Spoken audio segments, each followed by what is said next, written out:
Como aprender inglês de verdade saindo do zero?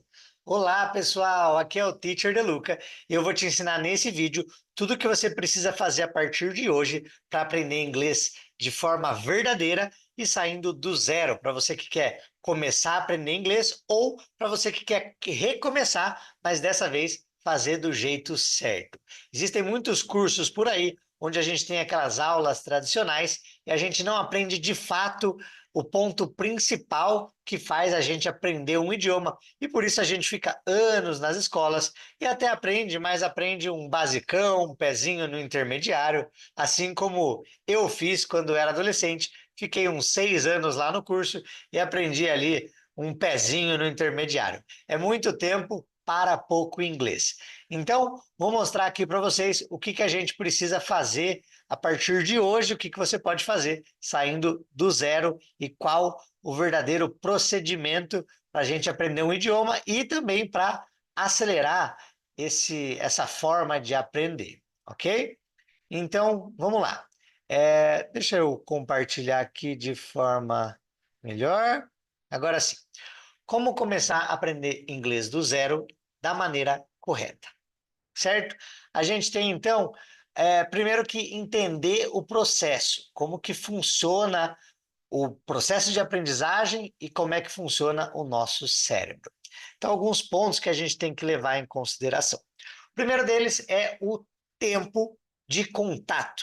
Então, uma coisa meio óbvia, mas que a gente geralmente não para pensar, que é quanto mais tempo de contato eu tiver com o inglês, mais eu vou aprender e, consequentemente, mais rápido também. E, claro, não adianta eu ter esse contato de forma com que o meu cérebro não absorva aquela informação. Então, esse contato que eu falo com o inglês, eu estou falando de você ter algum conteúdo em inglês e fazer algo a respeito para que essa informação seja absorvida pelo seu cérebro. Então, seguir um método, alguns passos para que o seu cérebro aprenda a cada dia e assim você possa reproduzir. Então, quanto mais tempo, mais você vai aprender e mais rápido também. Segundo fator é a frequência.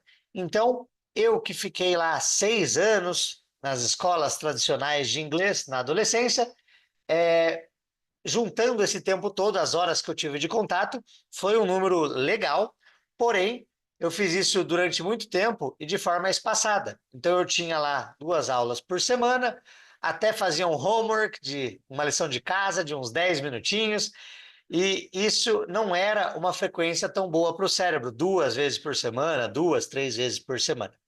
Qual é uma frequência boa para o cérebro? Então, você faz ou já fez academia por aí? Se você faz, já fez ou já ouviu falar, você vai saber responder essa pergunta. Se você vai uma vez por semana na academia, dá resultado? Você vai emagrecer ou ter o corpo dos sonhos? E eu garanto para você que a resposta é não. Então a gente precisa de uma frequência maior. E assim como na academia, para o inglês também. Então eu preciso ter aí pelo menos 4 dias de contato na semana com o inglês. E, se possível, todos os dias. O ideal é que seja todos os dias, mas no mínimo 4 vezes por semana, para que você veja resultado e não fique eternamente estudando inglês sem ver resultados, ok? Então, frequência todos os dias, no mínimo, aquela semana que você acaba pulando ou teve alguma coisa diferente, no mínimo 4 vezes na semana. Terceira coisa, consistência.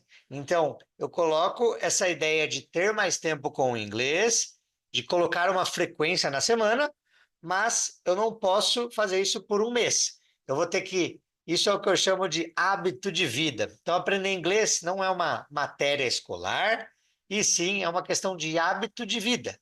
Eu preciso criar esse hábito assim como qualquer outro hábito que você tem na vida, seja de comida, seja de beber água, seja de assistir TV, e começar a partir de hoje ter isso em mente que é um hábito que eu preciso criar daqui para frente. Ah, por quanto tempo? Até você se sentir confortável com o inglês. Então, esse hábito que a gente vai criar, ele não precisa ficar aqui todo dia por 4 horas estudando inglês. Claro que quanto mais melhor, mas 10, 15 minutinhos por dia já fazem muita diferença e já é uma coisa que vai funcionar para o seu aprendizado, ok? O importante é colocar bastante tempo durante a semana, pelo menos 15, 20 minutinhos por dia, se possível todo dia, e manter isso a longo prazo, né? Questão de 1, 2 anos, não parar mais. A partir de hoje, você vai fazer isso como hábito de vida e não vai mais parar. A notícia boa é que você não vai fazer por obrigação ou fazer aquela lição de casa de preencher gramática. A notícia boa é que esse hábito que você vai criar é com coisas prazerosas e eu já vou falar um pouco mais sobre isso. Então, é um hábito bom que eu quero que você crie a partir de hoje. E o quarto fator é o método. Então, não adianta eu tenho contato com o inglês, eu coloco uma música em inglês. Música é legal? É legal. É ótimo.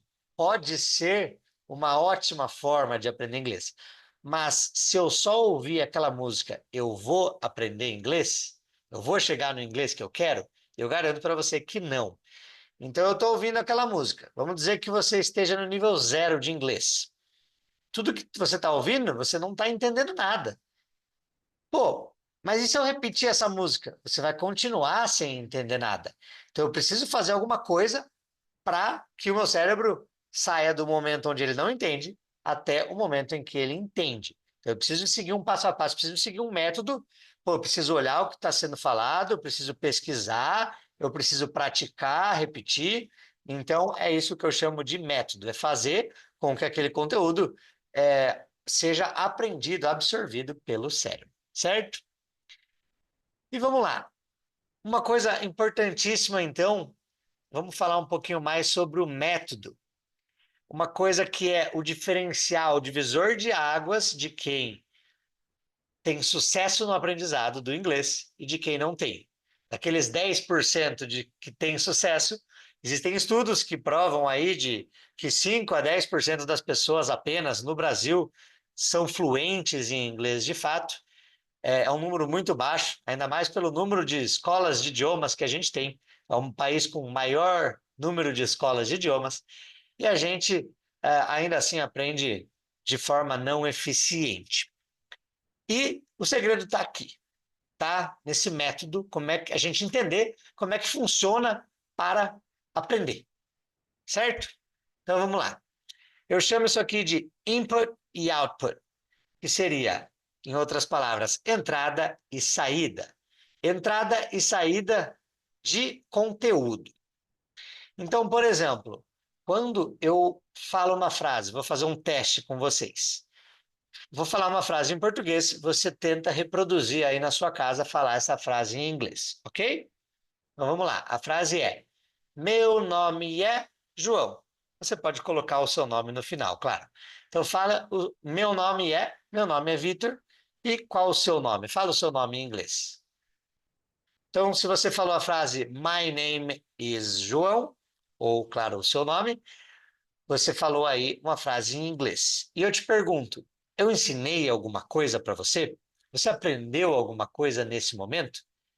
E, se você ficou um pouco confuso, já te digo que a resposta é não. Eu não te ensinei nada, não falei nada de inglês para que você me falasse essa frase, se é que você falou. Se você não sabia, não tem problema, estamos aqui para isso, ok? Então, quando você fala uma frase, você põe para fora conteúdo que já existe aí na sua cabeça, na sua mente. E para entrar esse conteúdo, então, antes de você me falar essa frase, em alguma época da sua vida, você teve que fazer esse conteúdo entrar na sua mente. E como que a gente faz isso? A forma de entrar, então, não é falando, e sim vendo e ouvindo. Em outras palavras, leitura, vídeo e áudio. Então, quando eu leio alguma coisa, quando eu vejo alguém falando, seja ao vivo, ou seja, no nosso caso, a gente quer ser um pouco, fazer as coisas por conta, sem que você dependa de ninguém. Claro, se você tiver um nativo para você todos os dias, ótimo. Se a gente não tem isso, a gente pode ter isso através dos vídeos.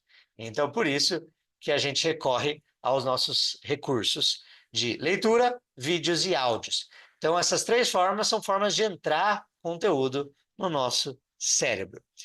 E aí o que eu vou fazer? eu preciso, então, consumir conteúdo diariamente. Todo dia um pouquinho. Eu preciso ler, eu preciso assistir ou eu preciso ouvir. Uma dessas três coisas. E, novamente, não adianta somente eu ler se eu não estou entendendo nada. Então, eu vou ler e eu vou seguir isso aqui. Eu vou pesquisar tudo que eu não sei, eu vou anotar o que eu não sei, anota a frase, anota a tradução, eu vou repetir em voz alta e eu vou sempre fazendo revisões daquilo que eu anotei. Então, esse passo a passo, claro, de forma resumida aqui para vocês, é mais ou menos o que a gente precisa para que a gente passe do momento onde eu não entendo para o momento que eu começo a entender e, consequentemente, a falar. Preciso pesquisar o que eu não sei, repetir em voz alta, anotar, praticar, repetir. Ok? Pegue qualquer conteúdo, faça isso diariamente e você já vai estar num caminho imenso, ok? Num caminho gigante para que você de fato aprenda inglês. Mas quanto mais vai entrando conteúdo, automaticamente ele vai começar a sair de você, seja pela sua boca ou seja pela forma escrita. E aí a prática vai levar à perfeição. Quanto mais você tiver a oportunidade de praticar, falar sozinho em casa já é uma forma, gravar vídeos, gravar áudios, poder se comparar ou recorrer a nativos, sites onde você encontra as pessoas para poder praticar, ou até mesmo uma aula de inglês de fato. Então, uma aula de inglês, ela é legal, ela pode ser muito útil, mas quando ela é feita de forma sozinha, ela acaba não sendo muito relevante, porque o principal não é a aula, porque a aula é uma forma de praticar ou de acertar as suas frases, né? A parte gramatical, a correção. E a forma de entrar novas coisas, novos conteúdos para o seu cérebro é, então, praticar a entrada, leitura, vídeos e áudios. Beleza, pessoal? Espero que vocês tenham gostado. Não esqueçam de deixar o seu like para esse vídeo e para mais pessoas, de se inscrever no canal e de acompanhar os vídeos diários que teremos por aqui.